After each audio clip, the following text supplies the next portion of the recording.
Il y avait assez de monde. Il y avait assez de monde autour de l'office, là, qu'on ne pouvait pas rentrer. Il y en avait dehors, il y en avait partout, partout, partout, partout. Ça venait de partout, ça venait de Bonaventure, ça venait de tous les paroisses environnantes. Ça fait que le boss, moi, je me souviens de ça. Le boss, c'était un grand homme. Il mesurait comme 6 pieds et demi. Quand il y en avait un qui était gros, là, puis qui était bien freiné, je faisais signe, tu vois. Va donner ton nom, là.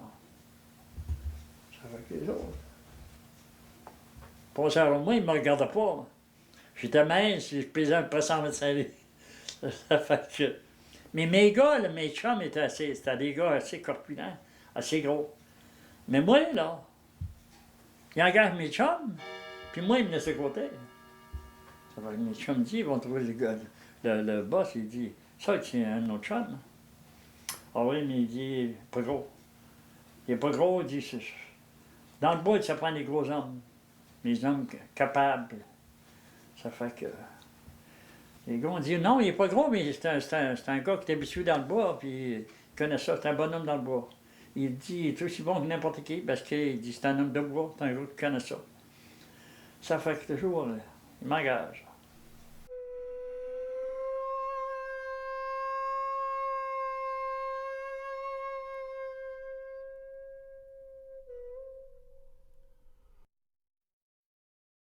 Le rôle du curé de ce temps-là, là, il faisait tout. Le curé, là, il était avocat, il était notaire, il était aumônier des malades, tout ce que vous voulez. Tout le monde qui avait des problèmes, il allait trouver le curé. Le curé était censé, il y avait de l'instruction. Dans ce temps-là, il y avait un peu de... comment est-ce que je pourrais dire ça? Des ménages qui n'allaient pas très bien. Mais il fallait comment est-ce que je pourrais dire ça? Quand la vie de couple n'allait pas très, très, très bien, il allait voir le curé. Là, le curé essayait de les encourager, bien, allez-vous-en chez vous, tout va s'arranger, puis faites attention à vous, puis t'as ci, puis t'as ça. Si c'était la femme, c'était la femme. Puis il disait, dis à ton mari, je viens de me voir. Ça fait que le mari allait voir le curé, lui ici, puis là, le curé essayait de mettre la paille là-dedans. Ouais, le curé, il les faisait tout de ce temps-là.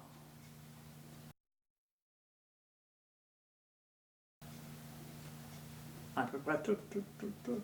Avez-vous un respect pour le curé, vous? Comment? Est-ce que vous aviez un respect pour le curé? Oui, j'avais du respect. Mais j'avais du respect, mais je trouvais qu'il embarquait trop dans des choses. C'est comme je vous dis, c'est lui qui gouvernait tout, tout, tout. Je trouvais qu'il allait trop loin des fois.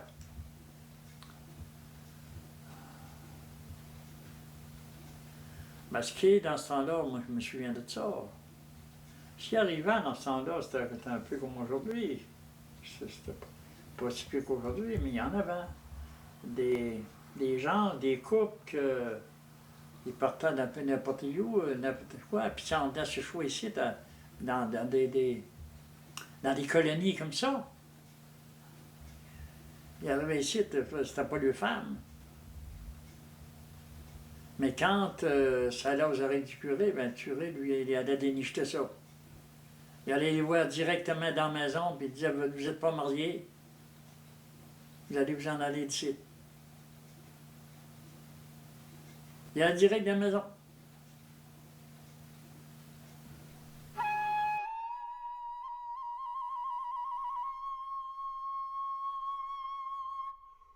Lui, le père colonisateur, s'occupait de donner de l'aide aux gens. Plutôt aux femmes que les hommes. Lui, le père colonisateur, c'était d'aider, encourager les femmes à travailler sur la terre. Savez-vous, dans ce temps-là, l'île Bonaventure, là, je parlais de ça avec M. Brochet l'autre fois. Là.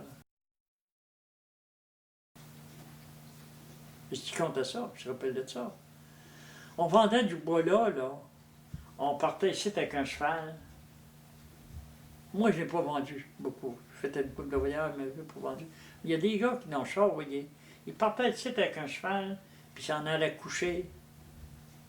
Avant, ils couchaient Percé.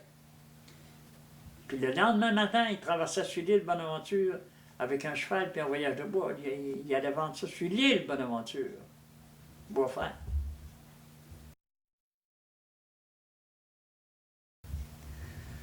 Il y avait un bonhomme, là, je vais vous montrer ça. Un bonhomme qui avait... C'était un bonhomme, ça venait de la Beauce, ça. Un gros bonhomme. Puis, il allait vendre du bois là. Il restait dans le Rincis, plus haut que c'est encore. Il partait le matin avec son cheval.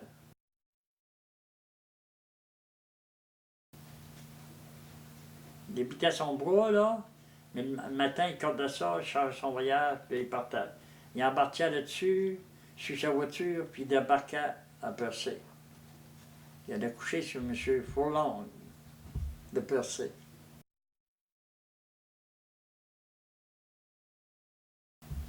Puis ce bonhomme-là, c'était un bonhomme qui tire aux cartes, ça.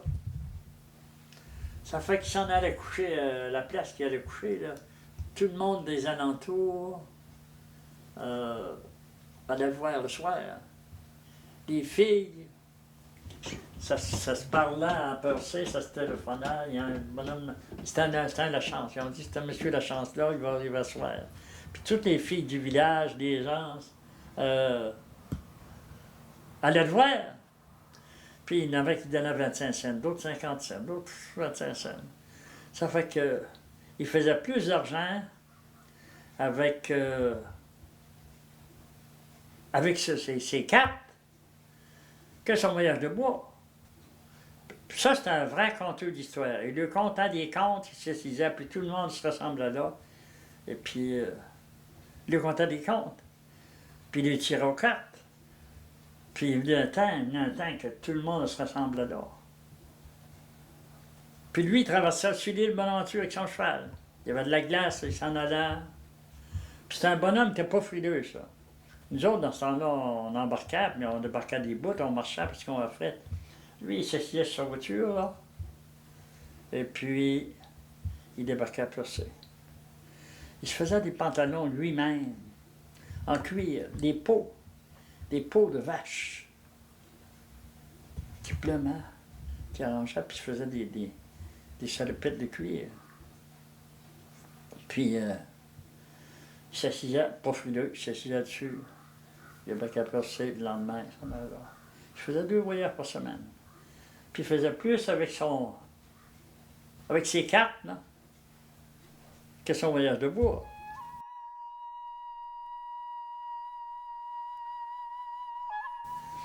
Ça, Suzanne Guittet, c'est une femme que j'ai admirée. Parce que j'ai travaillé beaucoup avec.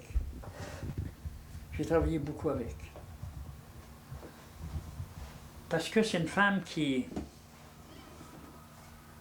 Très bonne femme. Une vaillante. Puis elle douette, elle faisait n'importe quoi. Elle travaillait, elle faisait n'importe quoi. De la sculpture, de toutes sortes de belles choses. Il y a encore sur sa fille, il y a encore des pièces qui viennent de chez nous, sur ma terre, dans le Rincis. Des grosses bûches d'érable. Et puis, elle travaillait ça. Elle passait des journées, des nuits même, à travailler avec des gros ciseaux à bois, puis des masques, puis tout, sculptait ça, tout. Ça, c'est une femme qui mérite. Cette femme-là, ça, c'était bon. Elle venait avec moi dans le bois, elle. Elle venait choisir son bois.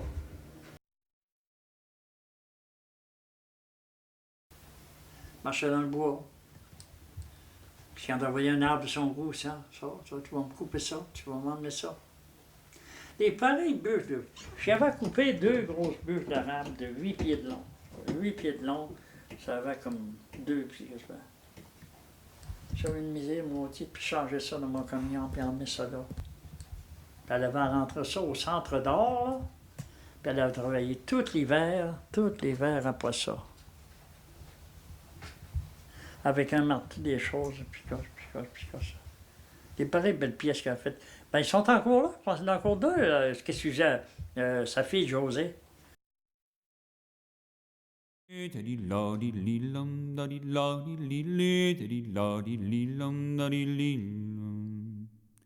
Tam de di la di lam da di la di.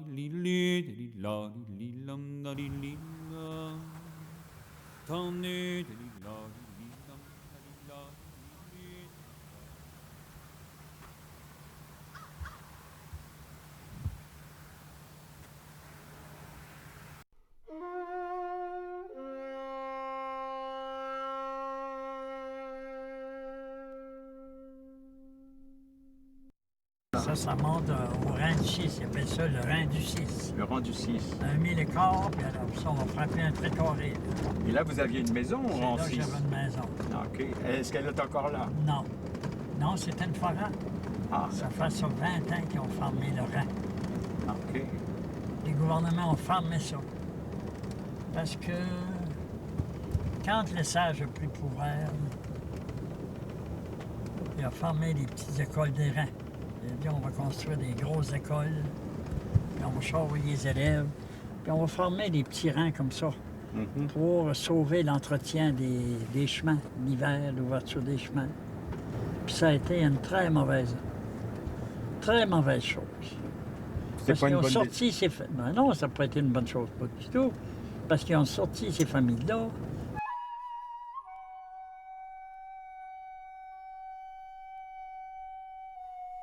Puis il n'y avait pas de place à les placer en quelque part, pas d'emploi. Ça fait qu'ils ont semé ça un peu partout. Il y en a qui sont en allés dans les grands centres, d'autres ont resté dans Chandler, Gaspé. Et puis, il n'y avait pas d'emploi à donner à ces gens-là. Ça, monsieur, ça l'est, ma terre, ceci. Ça, c'est toute ma ferme. C'est tout ce que vous voyez là. Tout ça, ça m'appartient, ça. Tout ça, c'est votre terre, ça. Vous ne pouvez pas prendre ça à grandeur. Le site, quand j'arrivais ici, c'était une forêt, ce site, ça. C'est en pleine forêt. Ça, c'est moi qui ai défriché ça. OK. C'est là que j'ai élevé ma famille. J'ai eu 10 enfants, là, dans le Rhin 6. Ils appellent ça le Rhin 6. On marche un site à peu près, ça a 1 000 écarts de long, ça. Moi, mon terrain site, il y a 132 acres, je pense. Ah. Ça a 1 000 écarts de long. Tout ça, c'est à moi, ça. Et qu'est-ce que vous faites avec ça maintenant? Mais là, j'ai loué ça. Ah, OK. Ils viennent de ramasser le foin. J'ai loué ça à un cultivateur de Cap-d'Espoir, OK. un monsieur Lorenzo Atot. C'est lui qui cultive ma ferme. D'accord. Il fait son foin Il fait le foin. pour ses... Coupe le foin pour ses ses, vaches. pour ses animaux. On voit les emplacements de la maison. Hein, ici, il y avait une maison, il y avait une grande. Mais toute cette forêt-là, c'était tout dans la bourse. Ah oui.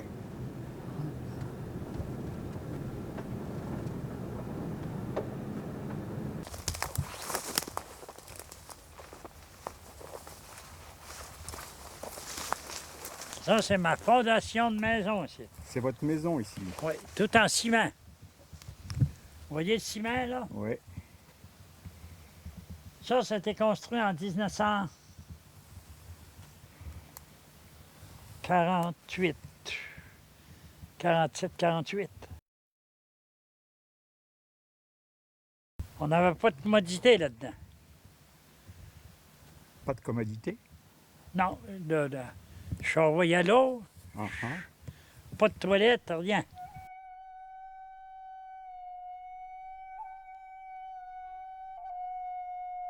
Au bout d'1 000, ça appartient au gouvernement. Ah, OK. Oui.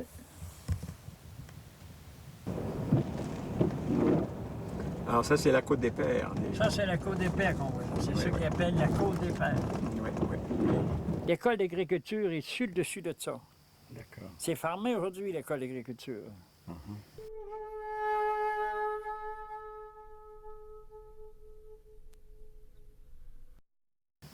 Mais ça, c'est de l'école d'agriculture, ça a été ouvert dans les années 28.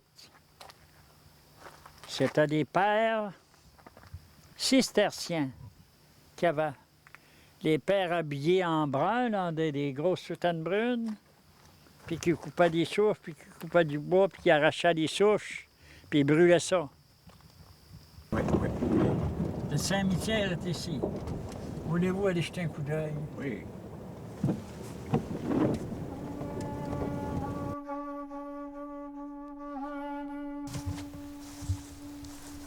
Ma femme est enterrée ici, tiens. Ici, là, à Gast. Justement, là. Agathe. Ah oui. Agathe Blanc.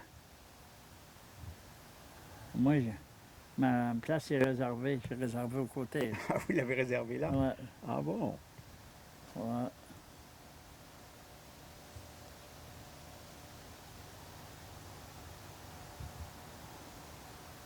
C'est de voir qu'on va tous s'en aller là. Ouais, Hein? vous n'êtes pas pressé. Non, je veux pas. Je veux pas. Pas tout de suite, là. Pas hein? tout de suite. Non, non, non. Moi, je me dis, j'ai encore des avant. Vous avez encore des choses à faire? Des choses à faire avant de Oui. mourir. Qu'est-ce que vous avez à faire avant de mourir? Ben, je me calcule utile encore Oui. pour quelque chose, un peu n'importe quoi. Oui. Parce que moi, je suis un gars que j'aime beaucoup le monde, puis je connais tout le monde, puis j'aime avoir des contacts avec le monde, puis je ne veux pas trop me louanger, mais j'ai pas d'ennemis, des ennemis. Mhm. Non. Je m'organise toujours pour pas me faire trop d'ennemis. Ça fait que tout le monde ne me dise pas parce que tout le monde sont prêts à m'aider. Si je tombe mal pris quelque part, j'ai toujours quelqu'un qui va répondre à mon appel. Oui, j'avais mon père. Mon père est ici. lui. Ah, votre père aussi. Ben oui.